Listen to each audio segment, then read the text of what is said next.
Now, also, Rowan, I wanted to talk about some pretty obvious double standards here, where we know that the rule is no mercy in Victoria when it comes to policing, OK?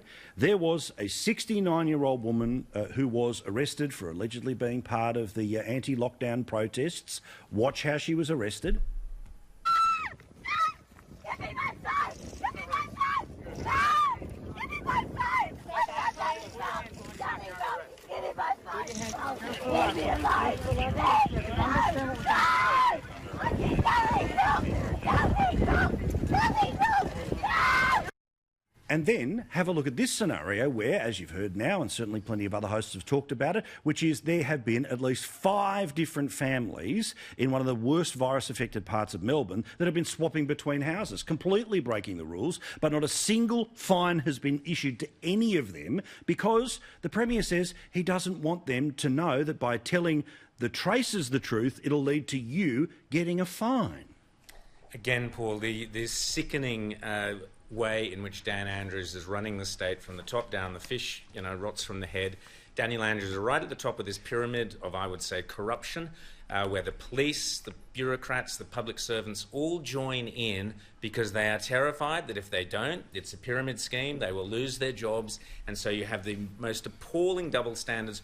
When are the police officers in, well, I support the police absolutely, but in Victoria there must be police officers with consciences saying this is completely wrong. Our politicians are giving us bad instructions and our politicians are not following their own rules. The rules are illogical. If the rules are illogical, the public loses faith in the police. So what Dan Andrews is destroying a generation of police officers, and there's only those police officers there who now have the right or the ability to stand up and say, we're not doing this anymore, this is wrong, get your laws in order, get them straight, get them logical, get them consistent, otherwise we're not applying them. Yeah, Richo, that's what people find screwy, right? Which is, this lady has to be arrested because, by breaking the rules, she could be spreading the virus. But people who have actually spread the virus don't get fined at all. No, I don't think this has been administered very well, so I'm not going to sit here and defend it. No, I love that. I think there are too many inconsistencies. But to call Andrews corrupt, as Rowan has just done, is outrageous. This bloke has never done the wrong thing in his life and never would. And that's an easy smear beneath Rowan. But there's no doubt when it comes to competence, I don't think that there's been too much of that shown by Andrews in the last fortnight. Well, we'll see where it goes. I mean, you're talking about a moral judgment. It's a pyramid of corruption whereby all the public servants feel that they must follow the orders from on high, and there seems to be no sense within the public service or the police that they can stand up and question these rules. Now, the rest of the world is laughing.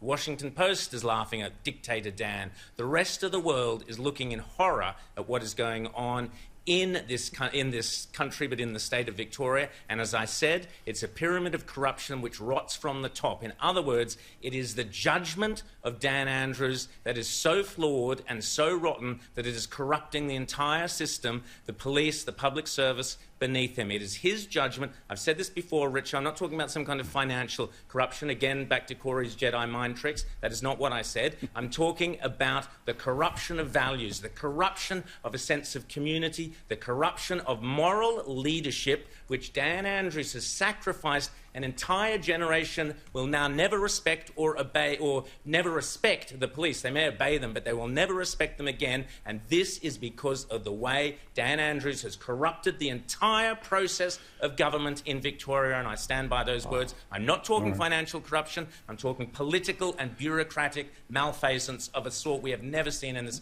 country before. Richo, last word. I'm flabbergasted. I think sometimes people go out of their way in politics, way out of their way, to make sure that they bucket the other side. And unfortunately, whenever bucketing comes into range, what you get is exaggeration.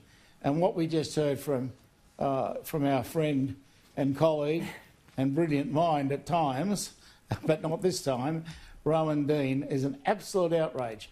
Well, I will tell all those people in Victoria that I'm exaggerating if that will make you feel better. I'm sure they'll feel better if they know I'm exaggerating, Richard. I'm sure they're sitting there unable to go to work, unable to have their business, unable to go out, locked down in a curfew like North Korea. I'm sure they're going to think, you know that Rowan Dean, he's exaggerating again. We better, I'm going to turn this telly off because that Rowan Dean just exaggerated about how dreadful my life is. I can't even bloody well go out and work. I can't have a job. I can't see my family. I can't bury the kids, the family that might have died, or the grandkids can't see granddad. It is a disgrace what's going on, and there is no medical justification for any of it. All right. None.